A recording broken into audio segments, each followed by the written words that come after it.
Bueno, en el día de hoy hemos traído con nosotros una invitada muy especial, relacionada en parte con el invitado anterior. Y antes de nada, pues como siempre hacemos, queremos que nuestra invitada pues haga una presentación. Por lo tanto, Paula, bienvenida, ¿qué tal? Gracias, muchas gracias por invitarme.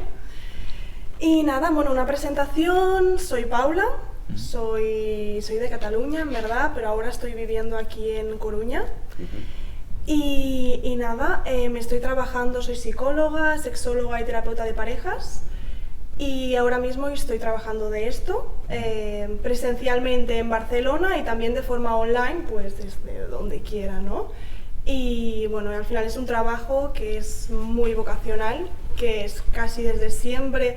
He tenido claro que quería ser psicóloga, sí que es verdad que lo otro de ser sexóloga y terapeuta de parejas ha sido más a última hora. Pues justo al terminar la carrera, eso que te planteas y dices, guau, ¿por dónde me encaro, no? Porque la psicología hay muchos ámbitos y dices, ¿cuál es con el de que de verdad me siento yo más identificada? Y sí que es verdad que desde que descubrí que había una especialización en eso, pues fui a por ello y ahí descubrí un mundo que me encantó y vi que realmente esa era mi pasión y a lo que me quería dedicar casi al 100%. ¿Y no conocías nada antes? Antes sí que había oído cosas, pero no sabía si tenía tanta tirada. Pero sí que es verdad que ahora mismo el mundo de la sexología y la terapia de pareja, muchas consultas lo dicen que antes del 2010 o así, la mayoría de los problemas eran más tipo ansiedad, depresión, más trastornos de personalidad, y últimamente muchos problemas van relacionados con la pareja, ¿no? Y claro, la pareja influye también la sexualidad, todo. O incluso si tienen ansiedad, muchas veces es como efecto secundario de que con la pareja no están bien, ¿no? Con las relaciones. Entonces, bueno, nada, era un gran ámbito de decir, buah, aquí realmente hay trabajo, hay muchas personas que lo necesitan. Y nada, por eso me enfoqué allí, me encanta, o sea, creo que es 100% vocacional el mundo de las relaciones, de la sexualidad y todo, y por eso pues me dediqué a ello. ¿Pero hubo algo que te llamó la atención o algo para elegir ese camino? Porque claro, partimos de la psicología, que es un mundo muy abierto, y te enfocas en tema parejas, tema sexología. ¿Qué te llevó a decidirte por ese camino y no por otro? El rollo deportivo, por ejemplo. Exacto. Pues es un ámbito que yo siempre he tenido curiosidad, ¿no? O sea, como experiencias propias, al tener parejas, siempre te planteas cosas. Incluso siempre me ha interesado también el mundo de las distintas relaciones abiertas, es decir, no digo que yo las tenga, sino que es un mundo que me ha interesado, ¿no? Ver cómo se relacionan entre sí, los problemas que hay, curiosidades, por qué hay infidelidades, por qué suceden esas cosas, ¿no? ¿Por qué hay personas que pueden disfrutar de la sexualidad sin problemas y hay otras, en cambio, que tienen más problemas? Ejemplos, disfunciones sexuales o no poder llegar al orgasmo, muchas de estas situaciones, ¿no? Incluso relacionado con personas también que han tenido abusos sexuales y que eso les influye en un futuro a la hora de tener relaciones. Y tú teniendo pareja, porque bueno, eres pareja de Martín, ¿no? Que es lo que tuvimos en la entrevista anterior. Pregunta, una mítica pregunta. ¿Te llevas los apuntes? ¿Te los aplicas? Mítica pregunta. Sí y no, o sea, sí, Martí es un poquito conejillo de India. Es decir, claro, sobre todo te pasa cuando estudié la carrera, en el máster, claro, estás todo el día leyendo, estudiando sobre pareja, sobre sexualidad y todo, ¿no? Sí. Y quieras o no, por un lado, te analizas mucho, o sea, te observas mucho con tu pareja. Es decir, cualquier cosita que ves sin querer, ya lo ves como uy, esto puede ser esto puede ser lo otro, ¿no? Es como un constante análisis tuyo, que eso al final es bueno y es malo. Malo porque tampoco puedes estar, ¿no? tan pendiente, o sea, observar al milímetro tu relación. Por otra parte sí que es bueno porque al final eso es una cosa que muchas parejas no hacen y sí que es necesario, ¿no? El pararte a pensar y decir, oye, hablar sobre la relación, qué está bien, qué está mal.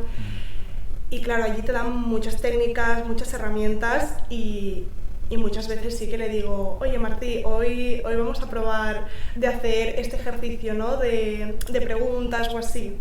Por ejemplo, mira, no yendo tan lejos, la semana pasada justo me estaba leyendo un libro y con un ejercicio de preguntas pues lo hicimos los dos, ¿no? Que es para mejorar la relación de pareja y tal. O sea, ¿tú dirías que te ha ayudado en tu relación con Martí? Sí, yo creo que sí. Al final también es verdad que cuando, por ejemplo, vas a terapia, ¿no? Muchas veces tengo pues 4 sesiones seguidas. Y ahora mismo estoy atendiendo más a parejas que individual. O sea, casi todos son parejas. Claro, tú imagínate, por la tarde allí, 4 parejas, ¿no? Cuando vienen allí no vienen porque estén bien, básicamente. Sobre todo vienen porque están mal. Y cuando vienen es porque están muy mal. O sea, sí, como última opción, ¿no? Exacto, normalmente es la última opción que incluso muchos vienen en plan, estamos valorando si separarnos o no, ¿no? Y vienen allí en plan con todo, te lo sueltan y dicen, ¿qué hacemos, no? Sí, y tú como si fueras la salvación, ¿no? En plan, claro, hostia. esperando a que les soluciones la vida un poco.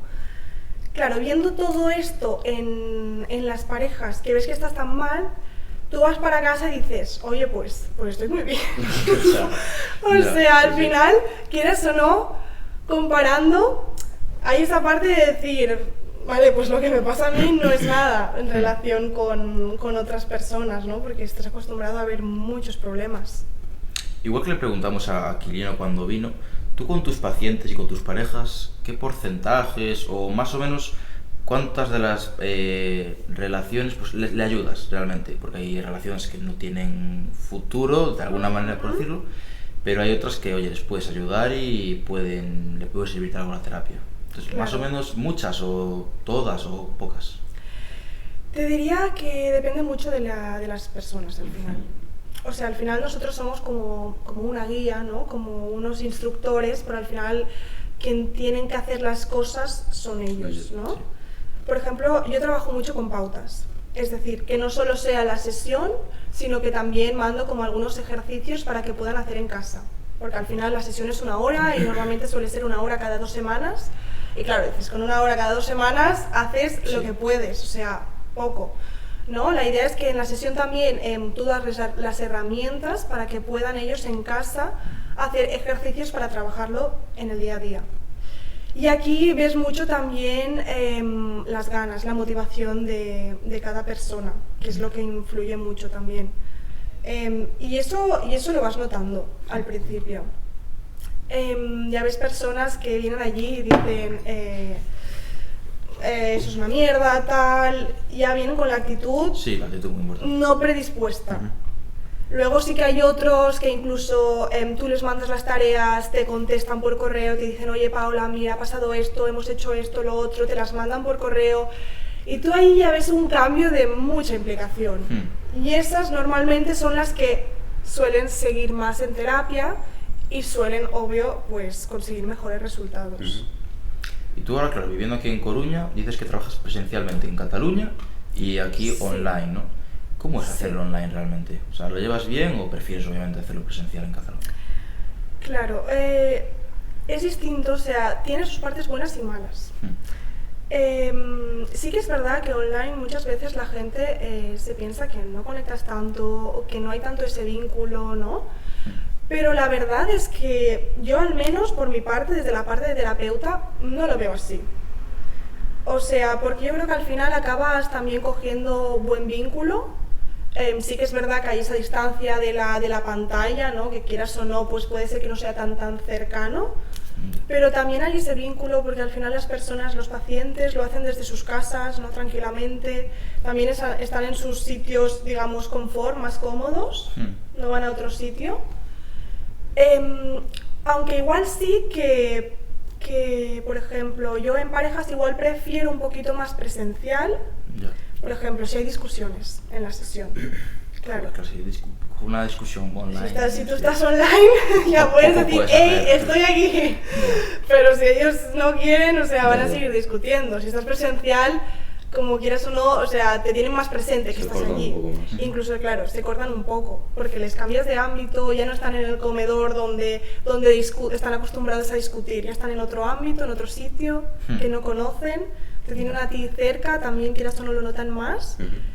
Y igual eso, pero en individual te diría que realmente funcionan bien los dos y tienen cosas positivas ambos al final.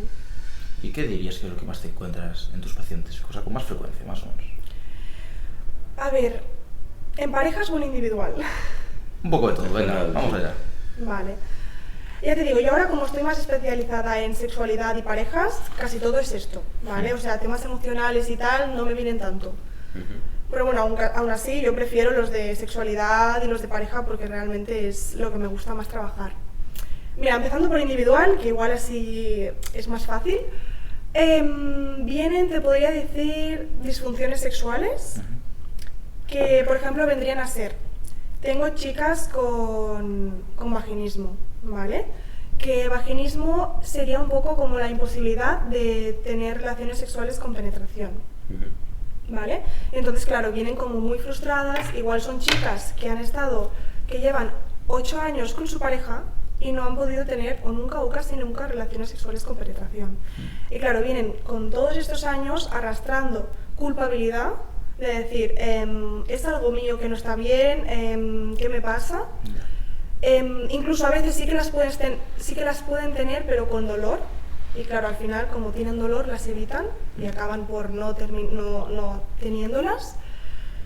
Y claro, son chicas que muchas veces también influye que tienen anorgasmia, también tengo muchas de estas, que son personas que no han podido tener orgasmos nunca, ¿vale?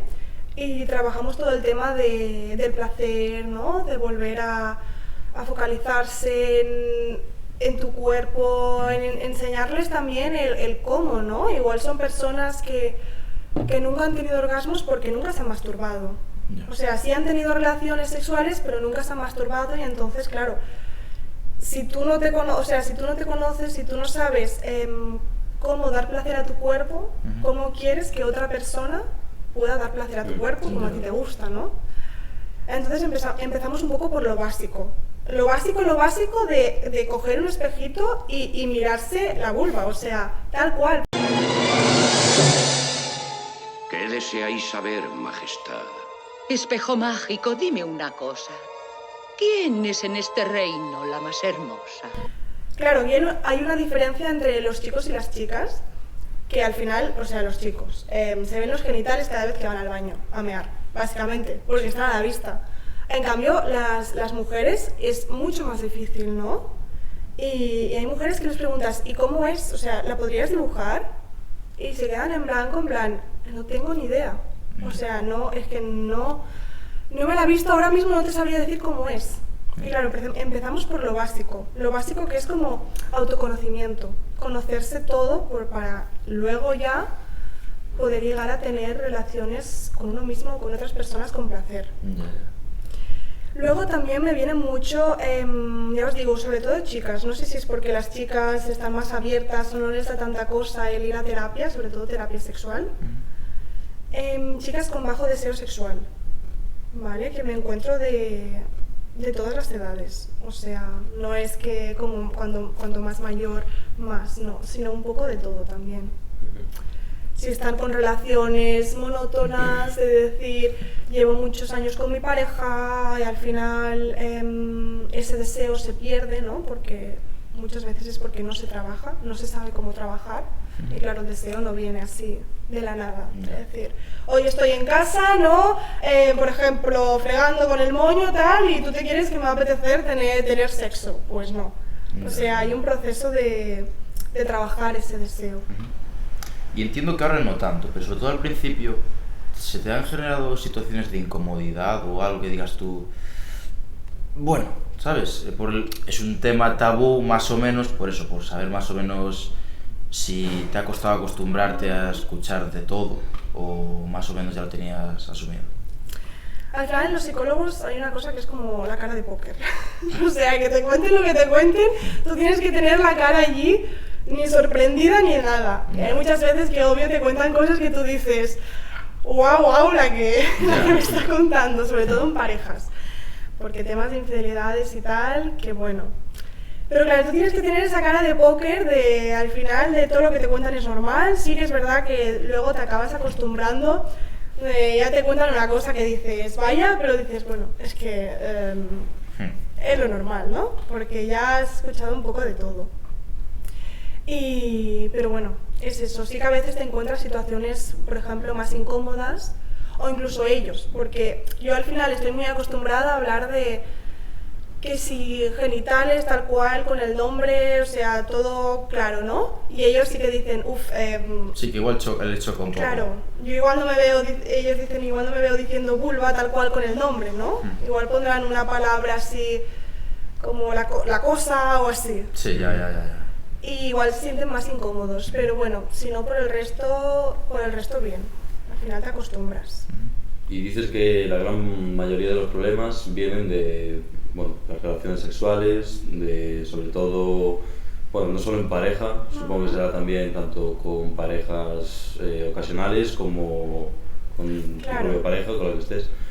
Y yo lo que me pregunto es, entonces, ¿tú cuál consideras que es la clave estando en pareja para poder disfrutar de relaciones sexuales? Vale, pregunta difícil, ¿eh? Difícil pero importante. La clave, a ver, o sea, hay muchas, o sea, no es que haya una clave así concreta. Sí que es muy importante y es muy típico, que siempre mucha gente lo dice, pero... Apuntado. Pero la comunicación es muy clave, o sea, el pre, el durante y el post, ¿vale? El decir al final, sobre todo concretamente en relaciones sexuales, ¿no?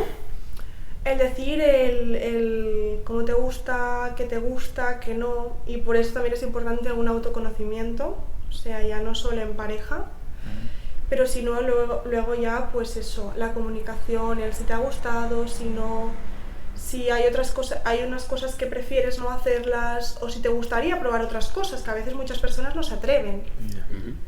Y bueno, el poder hablarlo, ¿no? Sin que haya un juicio, sin que haya pues ese miedo de decir qué pensará la otra persona. Y hablando de pre, durante y post, tema preliminares. ¿Importantes, no importantes? Tema preliminares, claro. Yo no les digo preliminares, intento decirles también sexo.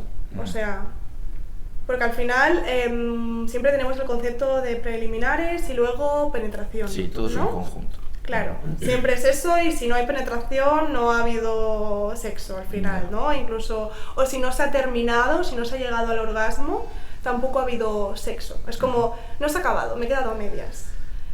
Y yo siempre intento hablar que al final los preliminares también es sexo, o sea, no tiene por qué haber penetración.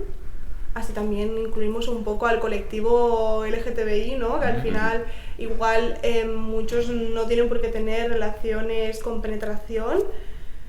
Y bueno, yo creo que al final los preliminares, pues eso, te diría que forman parte de la sexualidad igual, y no decirles preliminares.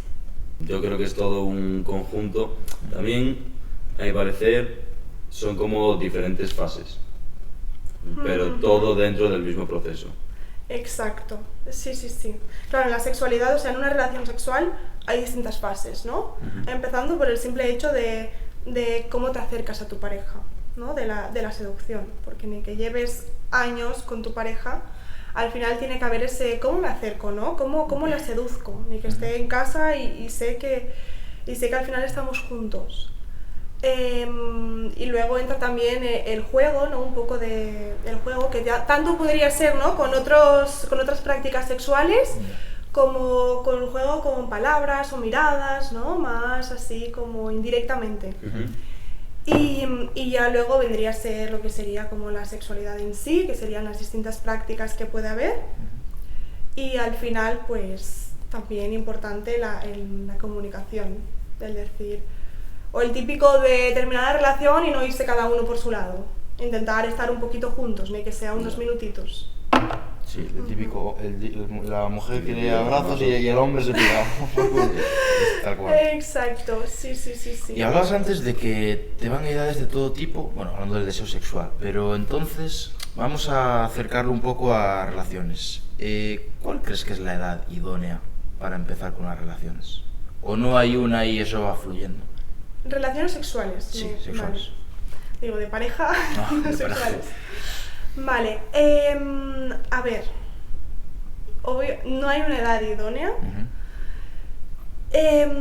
Claro, últimamente, ¿qué está pasando un poco? Se está viendo que las personas jóvenes están empezando relaciones sexuales mucho más antes de lo que realmente nuestro cuerpo estaría preparado. Sí, que está la gente ¿no? Un poco para allá últimamente. Sí. Claro, nos estamos encontrando también con este problema, que hay personas muy jóvenes, o sea, niñas y niños, que están teniendo relaciones cuando no tienen como la educación sexual necesaria.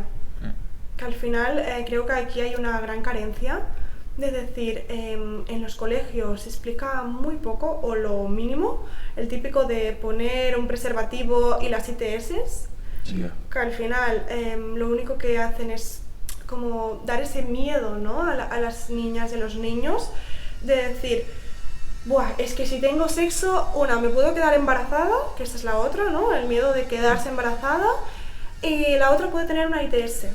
O sea, ¿cómo quieres disfrutar si tú tienes ese miedo, que al final vas a tener relaciones sexuales con ese miedo? Y no tratan, o sea, bueno, al menos a mí no lo hicieron, y creo que últimamente, poco a poco hay un poco más de avances, pero aún así cuesta mucho el que hablen de la sexualidad de forma positiva. Como un decir, vale, sí, hay eso, obvio que eso también se tiene que enseñar, ¿no? Los riesgos, todo lo que puede pasar, pero también lo bueno, ¿no? El enseñarse lo que decíamos, autoconocimiento, que puedes disfrutar, ¿no? Cómo masturbarte, masturbación, cómo tener una relación sexual con otra persona. Todo esto yo creo que es necesario. Y a lo que íbamos de la edad de las relaciones. Te diría que claro, es que igual una persona se considera más madura a una edad o otra a otra, ¿no? Entonces, al final, es en el momento en el que tú creas una que realmente tienes ganas, porque hay muchas personas, bueno, sobre todo incluso muchas niñas o así, que lo hacen porque toca, ¿no? O porque ya se da. Y entonces creo que aquí está también un poco el problema de esa presión social, que muchas veces si tienes 18 y aún no has tenido relaciones sexuales, es que eres raro. Entonces también hay esa presión que yo creo que influye mucho. Ya te digo, como edad no te sabría decir, pero... Sí, mayoría de edad. Hay de todo. Sí. Claro. No sé, Sí, últimamente hay chavalitos por ahí y tal. No me acuerdo cuánto era la edad media de... La edad media, fíjate, que creo que está, no sé si entre Creo los que era 12 y muy los temprano. 14. De que Sí. No, sí. Y creo que Pues más una de las temprana 13, es la de las 13. niñas. Sí. Buah, es que 12 es una sola. Al final también es verdad que los niños maduran un poquito más tarde, ¿no? O sea, Sí. siempre dicen. Y pues yo he oído que la edad más temprana suele ser la de las niñas. O sea, que aún también es alarmante. A ver, hoy en día todo lo relacionado con el sexo lo tenemos en mente desde que somos muy jóvenes. Claro. O sea, sin ir más lejos, cualquier persona que tenga acceso a internet puede disponer de pornografía, Claro. de un montón de cosas. Entonces, yéndonos un poco más a eso, porque claro, si la edad a la hora de mantener relaciones suele ser entre los 12 y 14, Sí. según comentas, la edad para gente que consume, bueno, que empieza a consumir pornografía, ¿tú cuál crees que es? Y también, ¿cuál es tu opinión acerca de todo ese De mundo? la pornografía. A ver, mi opinión de la pornografía al final es que eso es ficticio, ¿vale? En el sentido, Tampoco soy del lado de decir, no, prohibir pornografía 100%, en plan, es muy mala, no. A ver, o sea, estoy un poco dentro de los extremos, ¿vale? Creo que la pornografía es muy mala si no tienes una educación sexual adecuada, ¿vale? Porque entonces tú ves pornografía y te crees 100% que lo que pasa allí es cierto, ¿vale? O sea, tú ves, por ejemplo, los cuerpos, ¿no? Normalmente suelen ser cuerpos no normativos, bueno, es decir, normativos de la sociedad, en el que los genitales son tal, de ese tamaño, de esta forma, ¿no? Normalmente suelen ser así, y eso también, quieras o no, influye mucho en complejos. Luego las prácticas. La pornografía de toda la vida suele ser mucho más machista, o sea, 100%. Sí. El placer más importante es el del hombre, el que termina siempre es el hombre. Y yo creo que por ese lado tú puedes ver pornografía, pero siempre teniendo en cuenta de qué estás viendo, ¿vale? Que estás viendo realmente algo que no es la realidad. Entonces yo aquí lo que recomendaría más sería la pornografía feminista. No sé si habéis oído hablar de ella. Ni idea. Vale. Pues hay otro tipo de pornografía que es de hecho la que recomiendo yo a mis pacientes, ¿no? Con temas estos de deseo o excitación o así.